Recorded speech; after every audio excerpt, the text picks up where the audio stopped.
Selamat datang di pembahasan kita kali ini. Coba siap-siap deh, karena hari ini kita bakal bongkar satu ide yang, wah, kuat banget. Saking kuatnya, ini bisa jadi bakal mengubah cara Anda melihat realitas selamanya. Yuk, kita mulai.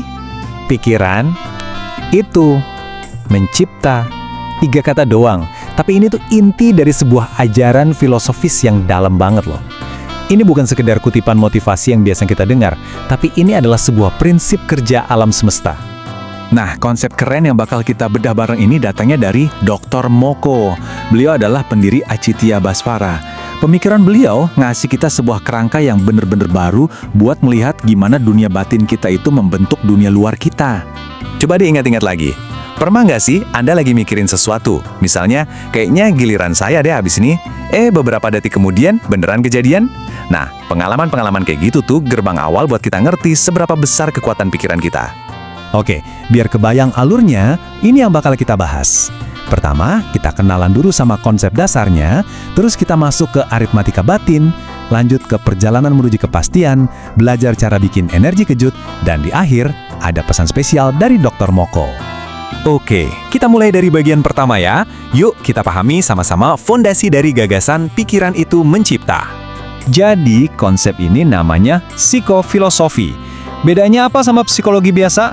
Gini, kalau biasanya pikiran, ucapan, dan tindakan itu dilihat sebagai 3 hal yang beda, di sini mereka itu satu kesatuan.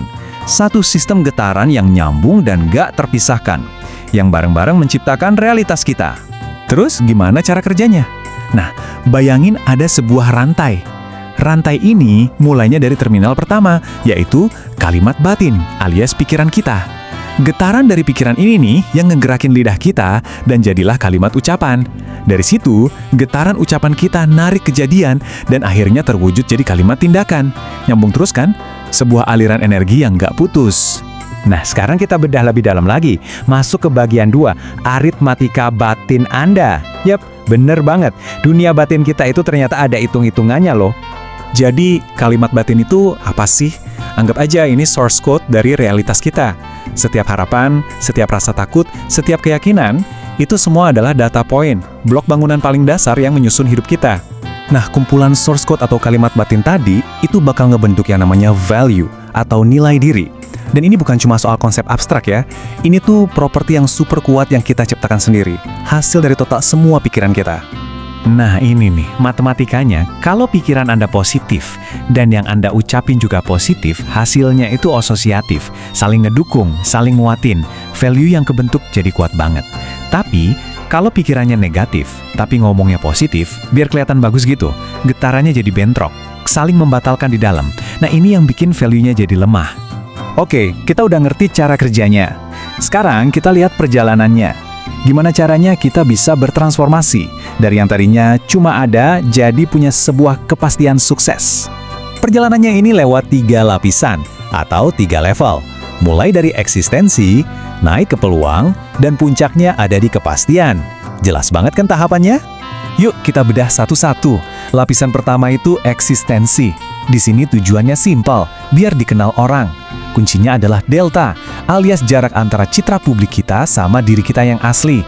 Makin kecil deltanya, makin otentik kita. Nah, kalau value kita udah kuat dan konsisten, kita naik ke lapisan kedua, peluang. Di sini kita mulai disukai orang. Kenapa? Karena integritas kita itu kerasa banget. Di level ini kemungkinan buat sukses jadi tinggi banget. Dan puncaknya, di lapisan ketiga, kepastian. Setelah konsisten dalam jangka waktu yang lama, lahirlah yang namanya trust atau kepercayaan. Sukses di sini bukan lagi kemungkinan, tapi udah jadi sebuah kepastian. Dan inilah dia, puncak pencapaiannya, supra senyawa trust. Ini istilah keren buat sebuah senyawa super baru yang kebentuk pas pikiran, ucapan, dan tindakan kita itu udah bener-bener nyatu jadi satu setelah diuji waktu dan rintangan.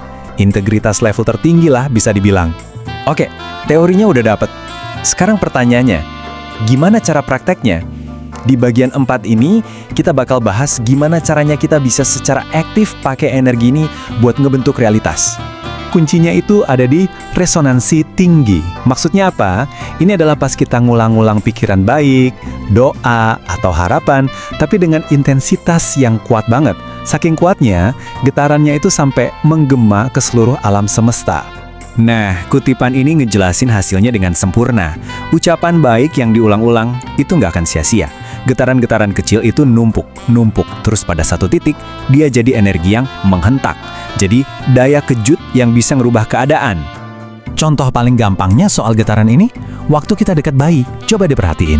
Kalau kita panik, bayi yang lagi nangas bisa jadi makin kejar kan? Itu karena getaran panik kita nular.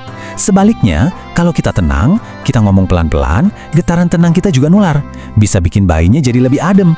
Ini bukti nyata kalau pikiran kita itu beneran ngebentuk atmosfer di sekitar kita.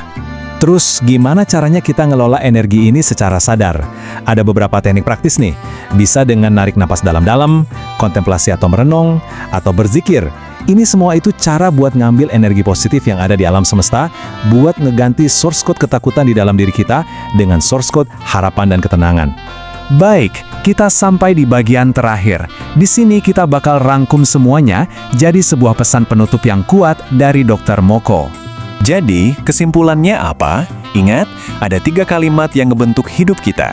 Ada kalimat batin di pikiran, kalimat ucapan di lisan, dan kalimat tindakan dalam perbuatan. Tugas kita semua adalah nyelarasin ketiganya. Bikin mereka jadi satu harmoni yang indah, yang bakal ngebangun realitas yang kita mau.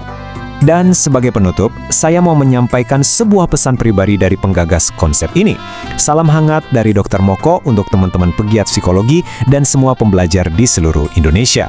Nah, ini semua ninggalin kita sama satu pertanyaan terakhir yang penting banget buat direnungin. Kalau pikiran kita beneran bisa menciptakan realitas, dunia kayak apa yang mau Anda bangun mulai dari pikiran Anda hari ini?